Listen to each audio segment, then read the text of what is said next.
ቀዳማዊ ኃይለ ሥላሴ በማንና እንዴት ተገደሉ?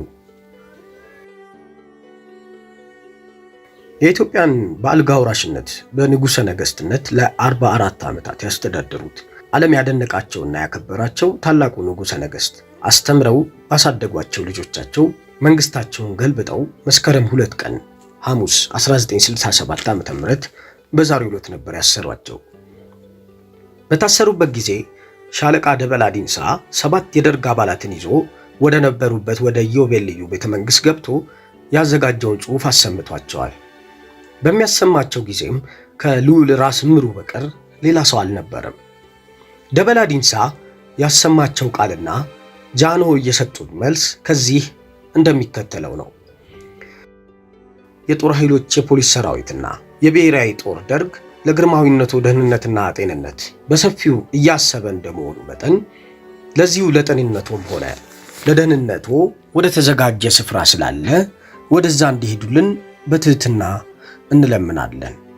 ጃንሆይም እንዲህ አሉ። በጠቅላላው መቼም አሁን የተናገራችሁትን ሰምተናል።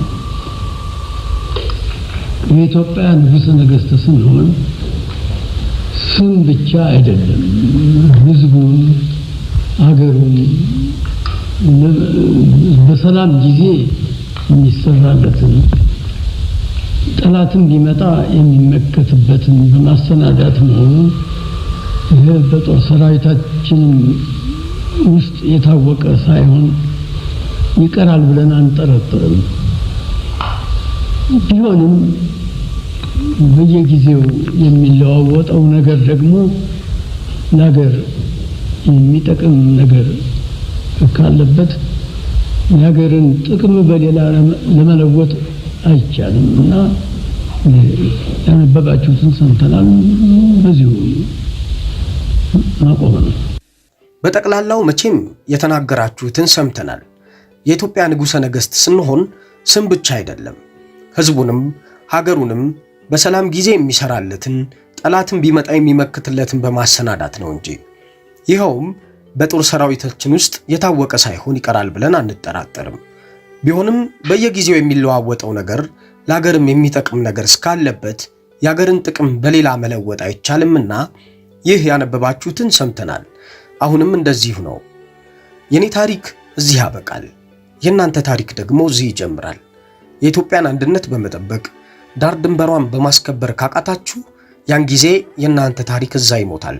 የኔ ታሪክ ደግሞ ዳግመኛ ያኔ ይጀምራል። ጃንሆይ ከላይ በመጀመሪያ የተናገሩት ቃል የኢትዮጵያ ንጉሠ ነገሥት ከሆንበት ጀምሮ እስካሁን ድረስ የሰራውን እንጂ ስሙን ብቻ አይደለም ተሸክመን ይኖር ነው። በሰላም ጊዜ ህዝቡንም ሀገሩንም በሚገባ አስተዳድረናል። ጠላት በመጣ ጊዜ በሚገባ ተዋግተናል። ተወስደው የነበሩትንም ሀገሮች አንድም ሰው ደም ሳይፈስ የአንድም ሰው ንብረት ሳይፈርስ አስመልሰናል። የሀገሪቱንም ከጠላት ጦር ጠብቀን አቆይተናል። አሁን እነሆ ለእናንተም አስረክበናል። የጀመራችሁት ኢትዮጵያን የሚጠቅም ሆኖ ከተገኘ እኛም በደስታ ተቀብለነዋል። ሀገርን የሚያጠፋ ህዝብን የሚበድል ሆኖ ከተገኘ ወደፊት የሚተካው ትውልድ ፍርዳችሁን ይሰጣችኋል። ለውጥ ማድረግ በዓለም ሲደረግ የቆየ እንጂ ዛሬ በእኛ ጊዜ ብቻ የተጀመረ አይደለም ለማለት ነው። ከዚህ በኋላ ክብራቸውን ያዋረዱ መስሏቸው ባላጡት መኪና በአንዲት አሮጌ ቮልስዋገን መኪና አስገብተው የኢትዮጵያ ህዝብ የጠላቸውና የሰደባቸው ለማስመሰል የጦር ሰራዊቱን የሰብል ልብስ አልብሰው በግራና በቀኝ አሰልፈው ኃይሌ ሌባ ኃይሌ ሌባ እያሉ እየተከተሉ እንዲሰድቧቸው ካደረጉ በኋላ 4ኛ ክፍለ ጦር አስገብተው አሰሯቸው። የታሰሩትም የ4ኛ ክፍለ ጦር አዛዦች መኖሪያ ቤት ከነበረው በዚሁ ዘመን የ4ኛው ክፍለ ጦር አዛዥ የነበሩት ሜጀር ጄኔራል ታደሰ መልኬ ነበሩ። ነገር ግን እኒሁ አዛዥ ቀደም ብለው ጃንሆይ ከመታሰራቸው በፊት ደርግ አስሯቸው ስለነበር ቤተሰቦቻቸው ዕቃቸውን ይዘው መጥተው ስለነበረ እነሱ ከወጡበት ቀን ጀምሮ ጃንሆይ እስከገቡበት ጊዜ ድረስ ቤቱ ሰው አልባና ኦና ሆኖ የሰነበተ ነበር። ስለዚህ ሲሆን ቀለም ቀብተው ወለሉን አጥበው ምንጣፉን አንጥፈው ይህን ቢቀር የሰነበተውን አዋራ አስጠርገው ወለሉን በውሃ ሳጥበው ሊያስገቧቸው በቻሉ ነበር። ምንም ጽዳት ሳያደርጉ አዋራው ከሞላበት ሸረሪቱ ካዛጋበት ቤት አስገቧቸው። መቀመጫ እንድትሆናቸው ከቤት ውስጥ የቆየላቸው አንድ የመጨረሻ መናኛ አሮጌ እንጨት ወንበር ነው። ጃንሆይ ከዚህ ጽዳት ከጎደለው ቤት ገብተው ካባቸውን እንደለበሱ ከዚያች አሮጌ እንጨት ወንበር እንዲቀመጡ ከተደረገ በኋላ የኢዮቤልዩ ቤተ መንግስታቸው ታስረው ሲመጡ ሳይለያቸው አብሯቸው የመጣው ወሰኔ አማረ ከዚያው የነበሩትን የደርግ አባሎች አስፈቅዶ አልጋና ፍራሽ፣ አንዲት ምንጣፍና አንዲት ወንበር እንዲገባላቸው አደረገ። ጃንሆይ ከዚህ ቤት ከገቡበት ከመስከረም 2 1967 ዓ.ም ጀምሮ ወደ ታላቁ ቤተ መንግስት እስከ ተዘዋወሩበት ጥቅምት 15 ቀን 1967 ዓ.ም ልጃቸው ልዕልት ተናኘ አብረዋቸው እንዲውሉና እንዲያድሩ ስለተፈቀደላቸው አንዲት ትንሽ ፍራሽ እንድትገባ ተፈቅዶላቸው ከወለሉ ላይ ያነጠፉ እንዲተኙ ተንብተዋል። ወደ ታላቁ ቤተ መንግስት ተዘዋውረው እንዲታሰሩ ከተደረገ በኋላ ግን ልዕልቲቱ አብረው ወደዚያ እንዲሄዱ አልተፈቀደላቸውም። በዚህ ጊዜ ገና አልታሰሩም ነበርና ወደ ቤታቸው እንዲሄዱ ተደረገ። ጃንሆይ ወደ ታላቁ ቤተ መንግስት ተዘዋውረው እንዲታሰሩ በተደረገ ጊዜ የተኙበት የነበረው ዳግማዊ ሚኒሊክ መኝታ ቤት የነበረው ነው። ጃንሆይ መጀመሪያ ከታሰሩበት ከአራተኛ ክፍለ ጦር የገቡት ከጠዋቱ 3 ሰዓት ሲሆን በ5 ሰዓት ልዑል ራስ ምሩ በደርግ ፍቃድ ተጠርተው መጥተው ኖሮ ከጃንሆይ ጋር ሲጫወቱ ውለው ምሳ በልተው ወደ ማታ ጊዜ ወደ ቤታቸው ተመልሰዋል። ልዑል ራስ ምሩ ወደ ቤታቸው ከሄዱ በኋላ ልዕልት ተናኘ ወርቅ ተጠርተው ጃንሆይ ወደ ታላቁ ቤተ መንግስት እስር ቤት እስከተመሩ ድረስ አብረዋቸው ሰነበቱ። ጃንሆይ ተይዘው እስር ቤት ከገቡ በኋላ የነበሩበት ቤተ መንግስት ከቀኑ 8 ሰዓት ተፈተሸ። ፍተሻውን ያካሄዱት ሻለቃ ዮሐንስ ምትኩ፣ ሻምበል ሞገስ፣ የመቶ አለቃ አለማየሁና ሌሎች 6 ሰዎች በድምሩ 9 የደርግ አባሎች ናቸው። ጃንሆይ የተኙበት የነበረውን ሌላኛውንም ክፍል በሙሉ ፈትሸው የተገኘውን ዕቃና ገንዘብ ቆጥረው በጽሑፍ መዝግበው አሸጉት። ጃንሆይ የልብሳቸው በሙሉ ተቆርጦ መታሸጉን አየው። ከልፍኝ አስከልካይ ጽሕፈት ቤት፣ ከጽሕፈት ሚኒስቴር ጽሕፈት ቤት፣ ከልዩ ግምጃ ቤት ጽሕፈት ቤት፣ ከቤተ ርስት ጽሕፈት ቤት፣ ከጃንሆይ መኝታ ቤት የተገኘውን በአንድ ላይ ደምረው 900,000 ብር ንጉሠ ነገሥቱ የተኙበት ከነበረው ክፍል እንደተገኘ አድርገው በመገናኛ ብዙሃን እንዲነገር አደረጉ። ጃንሆይ ከነበሩበት ክፍል ተኝተው የተገኘው ግን በሐቁ 60,000 ብር ብቻ ነበር። ከላይ የተጠቀሰው ገንዘብ ከተዘረዘሩት መስሪያ ቤቶች የተገኘ እንጂ ጃንሆይ ከነበሩበት ክፍል ግን የተገኘ አልነበረም። እነሱም ቢሆን ይህን ገንዘብ የያዙት ለሥራ ማስኬጃ እንጂ ለግላቸው እንዳልሆነ ልባቸው ያውቃል። ጃንሆይ በታሰሩ በ11 ወር ከ20 ቀን ነሐሴ 20 1967 ዓ.ም ከምሽቱ 3 ሰዓት ሲሆን ኮሎኔል ዳንኤል አስፋው የመራቤቴው፣ ኮሎኔል ዳንኤል ገላ ኡራጌው፣ ሻለቃ የጎራው ከበደ ከጎጃም ጃንሆይ ወደ ታሰሩበት ቤት መጥተው ከታሰሩበት ጊዜ ጀምሮ እስከ ዕለተ ሞታቸው ድረስ ሳይለዩአቸው ምግባቸውን እያቀረቡ አልጋቸውን እያነጠፉላቸው ልብሳቸውን እያጠቡ ቤቱን እያጸዱ አብሯቸው እያደሩ ያገለግሏቸው የነበሩትን ወሰኔ አማረና እሸቱ ተክለማርያምን ከምትገኙበት ክፍል እንድትወጡ ብለው አዘዟቸው። እነሱም ወደ ጃንሆይ ቀርበው የተናገራቸውን ትዕዛዝ ለጃንሆይ ተናገሩ። ጃንሆይ የሰጣቸው መልስ እነሆ ጠቧቸው ከሆነ ወደፊት በሰፊው አሰርተን እናስረክባቸዋለን ብላችሁ ንገሯቸው ካሉ በኋላ መስኮቱን ከፍተው ጌታዬ እውነት ኢትዮጵያ ያላገለገልኩ ከሆነ ፍርድህን ስጥ ብለው እንባቸውን ወደ በዓታ ለማርያም ቤተክርስቲያን ትይዩ ረጩት። እነሱም አልጋቸውንና ጓዛቸውን ይዘው ወጥተው ኖሮ ከደጅ በቆሙ ጊዜ እነዚህ 3ቱ ነፍሰ ገዳዮች ጃንሆይ ወዳሉበት ክፍል ገብተው 45 ደቂቃ ቆይተው ወጡ። ወሰኔ አማርና እሸቱ ተክለማርያም ከቤቱ ታዛ ተጠግተው አልጋቸውን ዘርግተው ከውጭ አደሩ። ጃንሆይ ሁል ጊዜ በጧት እየተነሱ ጸሎት ማድረግ ልምድ ነበራቸውና እንደተለመደው ተነስተው ጸሎት ያደርጋሉ ብለው ቢጠብቋቸው ሳይነሱ ቀሩ። ተጠራጥረው ደጃፉን ከፍተው ገቡ። ሲገቡ ይለብሱት በነበረው አንሶላ ተሸፍነው ነበር። አንሶላውን ገልጸው ሲያዩአቸው ሙተው አገኟቸው። በምን አኳኋን እንደሞቱ ለማወቅ ሬሳቸውን አገላብጠው ለማየት ሲሞክሩ የነበሩ ዘበኞች ገብተው አስወጧቸው። ከደጁ ነው ሲጠባበቁ ጠዋት 1 ሰዓት ተኩል ሲሆን መንግስቱ ኃይለማርያምና አጥናፉ አባተ መጥተው የጃንሆይ አስክሬን ወዳለበት ክፍል ገብተው መሞታቸውን አረጋግጠው ወጡ። ምን ነው አሟቸው ነበር ብለው በማሾፍ ወሰኔ አማረንና እሸቱ ተክለማርያምን ጠይቀው ከነሱ የሚሰጣቸውን መልስ ሳያዳምጡ በፍጥነት ሄዱ። እነሆ ሰኔ መጨረሻውን ሁኔታ ሳናይ አንሄድም ብለው ከቤቱ ደጃፍ ላይ ተቀምጠው ዋሉ።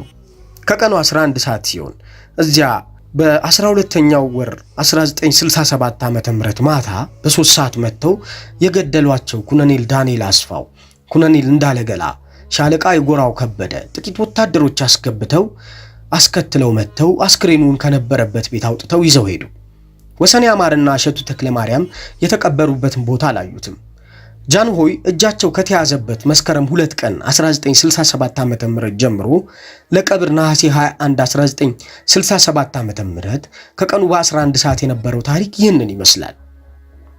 ጃንሆይን ከገደሉት ከሶስቱ ነፍሰ ገዳዮች አንዱ ሻለቃ የጎራው ከበደ ወዲያውኑ ጃንሆይ እንደሞቱ ለኤርትራ ጦርነት ተልኮ ከሻዕቢያ ጋር ሲዋጋ እንደሞተ ታሪክ ያወራል።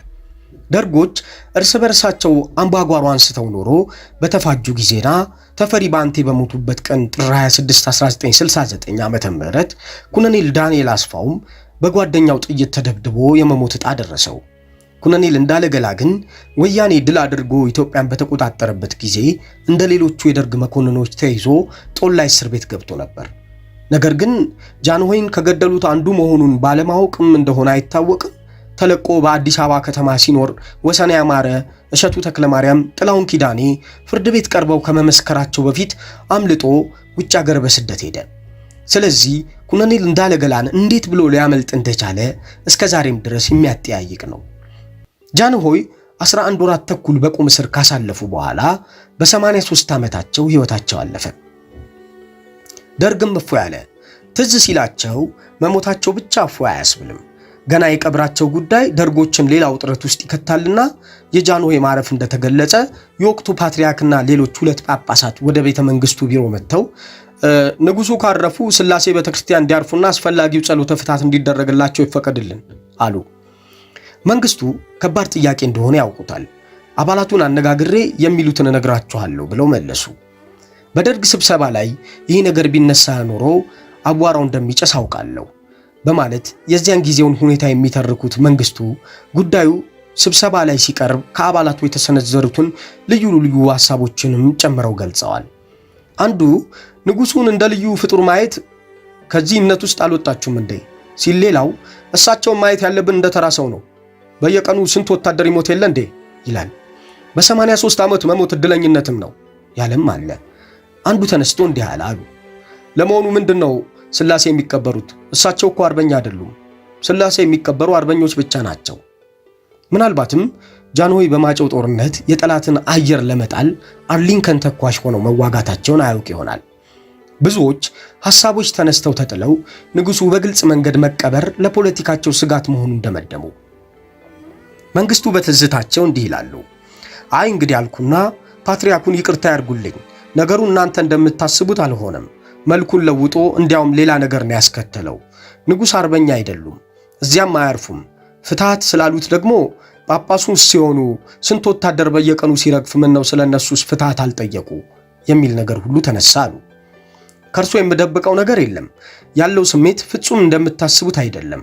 የአንድ የፖለቲካ ችግር የሚያስከትል ስለሆነ ይቅርታ ያርጉልኝ፣ ምንም ማድረግ አልችልም አልኳቸውና ተሰናብተው ሄዱ። የት ይረፉ ሆነ ጥያቄው ብለው መንግስቱ ገለጻቸውን ይቀጥላሉ።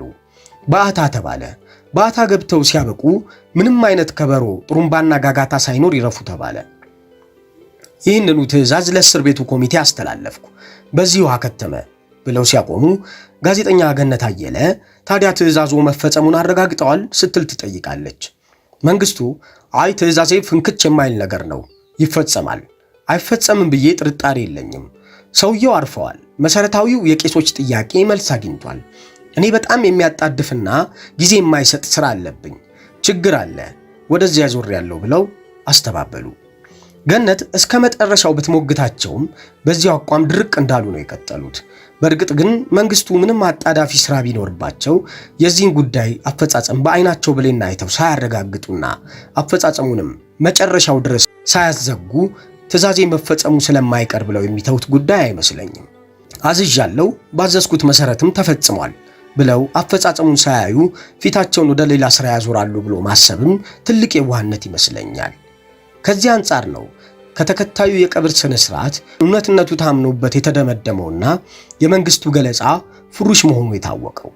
ቀደም ሲል ያሟሟታቸውን ሁኔታ የገለጹት የቤተ መንግስቱ ልዩ ጦር አዛዥ መቶ አለቃ ወንድሙ አበበ ለምስክርነት መጽሐፍ ጸሐፊ ከተገደሉ በኋላ ስለተከተለው ነገር ሲያብራሩ በዚያ ወቅት ቤተ መንግስቱ ግቢ ውስጥ የተቀራረቡ ግን የተለያዩ ጥልቅ ጉድጓዶች ጦሩ መቆፈሩን አስታውሳለሁ።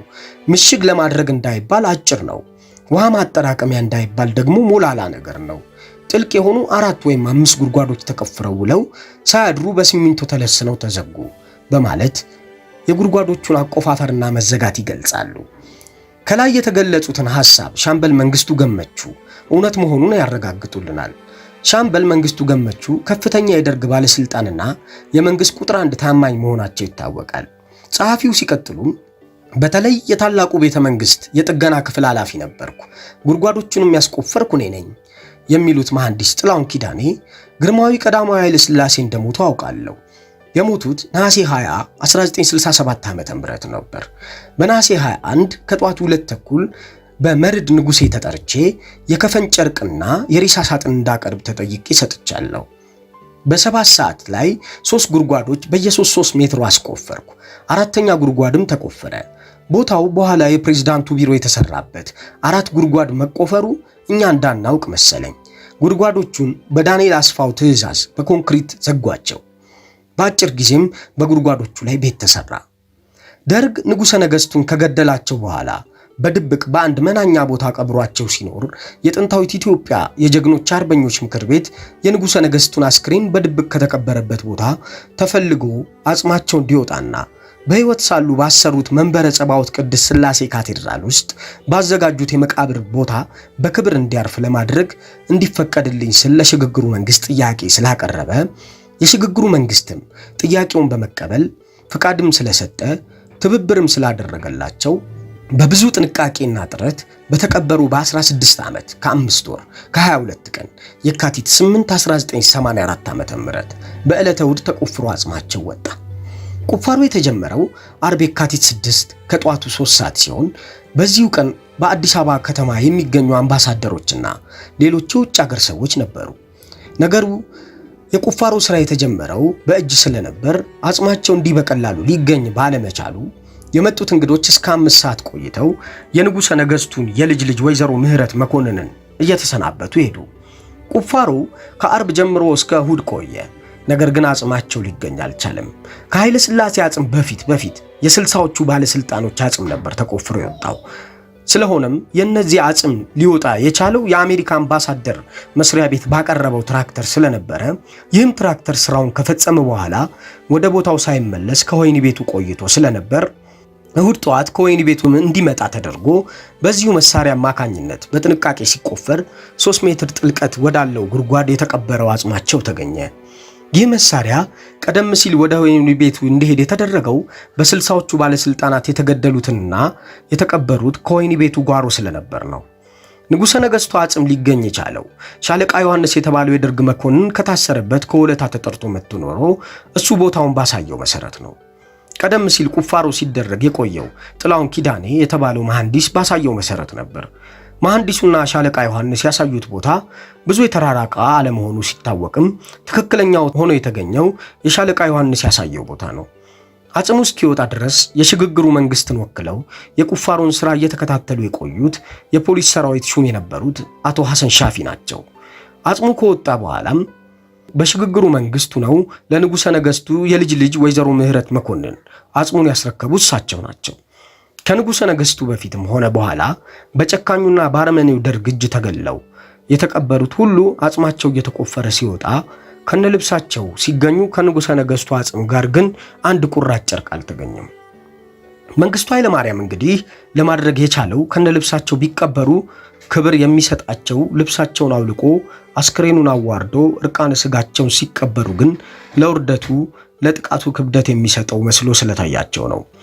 አንድ የተናቀ ሰው ባልተጠበቀ መንገድ አልፎ ከትልቅ ደረጃ ላይ ቢቀመጥም በተፈጥሮ ያገኘውን ጭካኔና ወራዳ ጠባዩን የተጠቀመበት ትልቁ ቦታ ሊለውጠው አይችልም። ኢትዮጵያ በነገስታቶቿ እየተመራች ለረጅም ዘመናት በነፃነቷና በታሪኳ ኮርታ ስትኖር ከመንግስቱ ኃይለ ማርያም አንስቶ እስካሁን ድረስ እየተፈጸመ ያለው ውርደት በአንዳቸውም ነገስታት ላይ ደርሶ አያውቅም። ልጅ ካሳ ከእቴጌ መነን ጋር ተዋግተው አቁስለው በማረኳቸው ጊዜ በክብር ይዘው አቆይተው ለልጃቸው ለትንሹ ራስ አሊ ያስረከቧቸው እንጂ አልገደሏቸውም። ቀጥለውም ከራስ አሊ ጋር ተዋግተው ድል ባደረጓቸው ጊዜ ራስ አሊ ሸሽተው ከንጉሥ ኃይለ መለኮት ተጠግተው ቆይተው በኋላም ተመልሰው ወደ አገራቸው የእጁ ገብተው እስከ ሞቱ ጊዜ ድረስ ሲቀመጡ አፄ ቴዎድሮስ ምንም አላደረጓቸውም። ቀጥሎም የካቲት 2 ቀን 1847 ዓ.ም ጃናሞራ እንጨት ካብ ላይ የደጃዝማች ውቤ ኃይሉን ድል አድርገው በማረኳቸው ጊዜ በክብር አስረው ከማስቀመጥ በቀር አልገደሏቸው። ቀጥሎም ጎጃም ላይ ባደረጉት ጦርነት ደጃዝማች ተድላጓሉ ሲያመልጡ ደጃዝማች ብሩ ጎሹ ተማርከው ነበር። ነገር ግን አፄ ቴዎድሮስ በክብር ይዘው አቆይተው ምህረት አድርገው ለቀቋቸው እንጂ መግደልም ማሰርም አላደረሱባቸውም። የደጃዝማች ካሳ ከአፄ ተክለ ጊዮርጊስ ጋር አድዋ ላይ በሐምሌ 583 ዓመተ ምህረት ተዋግተው ድል አድርገው አፄ ጊዮርጊስን በማረኳቸው ጊዜ እስከ ጊዜ ሞታቸው ድረስ በክብር ይዘውና ጠብቀው ከማቆየት በቀር አልገደሏቸውም። ንጉስ ሚኒሊክ በ1874 ዓመተ ምህረት እምባቦ ላይ ከንጉስ ተክለ ሃይማኖት ጋር ተዋግተው ንጉስ ተክለ ሃይማኖት ቆስለው በተማረኩ ጊዜ ድል አድራጊው ንጉስ ሚኒሊክ በክብር ይዘው አቆይተው ቁስላቸውን አድነው ለንጉሠ ነገሥታቸው ለአፄ ዮሐንስ ቦሩ ሜዳ ላይ አስረከቡ እንጂ አልገደሏቸውም። የኛ ወታደሮች ግን አስረው ማስቀመጡ አልበቃ ብሎ ያላግባብ ገደሏቸው። ከገደሏቸውም በኋላ ለአንድ ንጉሠ ነገሥት ለሆኑ አባት ሊደረግ የሚገባውን ክብር ያለውን የቀብር ስነ ስርዓት ማድረጉ እንኳ ቢቀር ከነ ልብሳቸው ሊቀብሯቸው ሲገባ ልብሳቸውን አውልቀው እርቃነ ስጋቸውን መቅበራቸው ውርደቱ ለቀባሪው እንጂ ለተቀባሪው መሆኑን ታሪክም እንደሚፈርድባቸው አልተረዱትም ነበር። ይህ አራምቤ ልዩ ልዩ ነው። ቸርን ሰንብት።